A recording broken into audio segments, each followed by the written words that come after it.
কষ্টে বড় করা মাকে শুধু চেহারার অজুহাতে বিয়েতে না ডেকে চরম অমানবিকতার পরিচয় দিয়েছেন চীনের এক কর্মী। আর এ অপরাধে নিজের সেরা কর্মীকে চাকরিচ্যুত করে নৈতিকতার এক অনন্য নজির গড়েছেন প্রতিষ্ঠান প্রধান। চীনের হেনান কুয়াংশাং ক্রেন কোম্পানির প্রতিষ্ঠাতা চুই পেইজুং সম্প্রতি এক অনুষ্ঠানে চাঞ্চল্যকর এই বিষয়টি প্রকাশ্যে আনেন।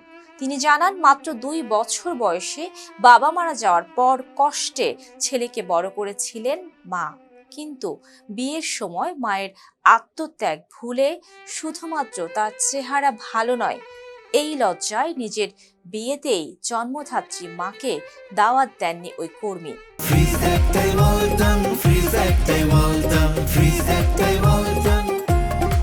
বিষয়টি জানাজানির পর বিন্দুমাত্র ইতস্তত না করে তাকে চাকরিচ্যুত করেন চুই পেনজুং। পরবর্তীতে ওই কর্মী হাঁটু করে ক্ষমা চাইলেও নিজের সিদ্ধান্তে অটল থাকেন তিনি। তবে বরখাস্তের পাশাপাশি ওই কর্মীর মাকে নিজের প্রতিষ্ঠানে সমপরিমাণ বেতনের চাকরির ব্যবস্থা করে দেন তিনি।